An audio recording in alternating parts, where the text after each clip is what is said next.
Kidlat News Updates.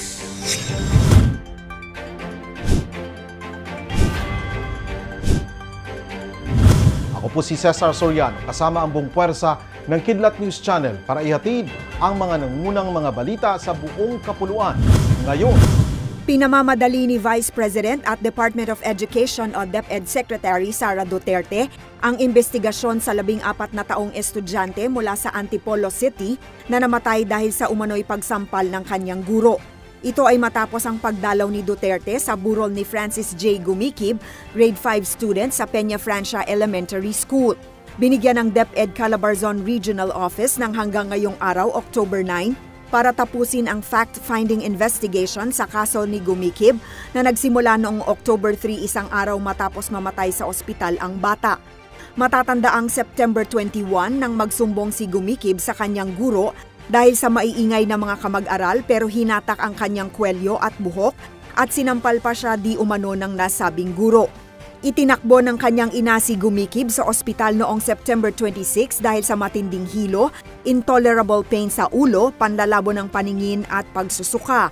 Habang nasa ospital, nakoma si Gumikib at tuluyan ng binawian ng buhay noong October 2. Sa death certificate mula sa ospital, immediate cause of death ay global brain edema o pamamaga ng utak, samantalang ang antecedent cause ay pagdurugo sa utak. Sinabi pa ng ospital ang ibang mga kondisyon na nakadagdag sa pagkamatay ng bata, ang presumptive pulmonary tuberculosis at child physical abuse. Ano man ang maging resulta ng investigasyon, determinado ang pamilya na magsampa ng kaso laban sa guro.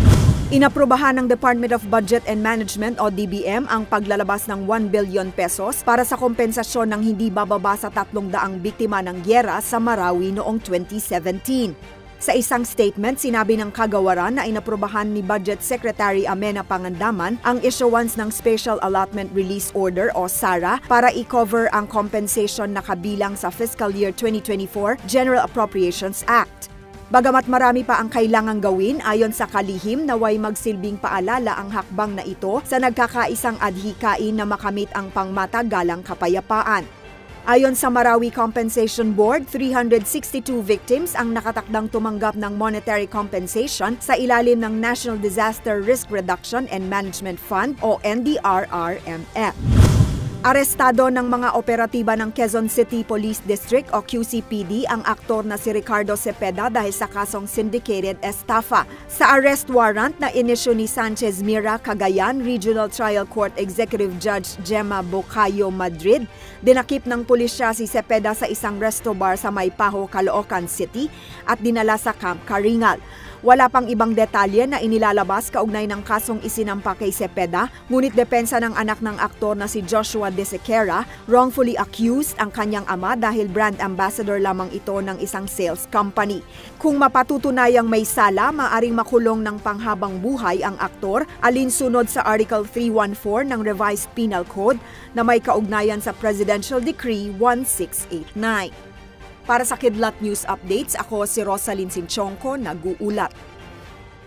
Atin niyo pong natunghayan ang mga headlines sa mga nakalipas na oras. Manatiling nakatutok para sa susunod na updates at breaking news. Ako po si Cesar Soriano, kasama niyo sa bawat pagputok ng balita.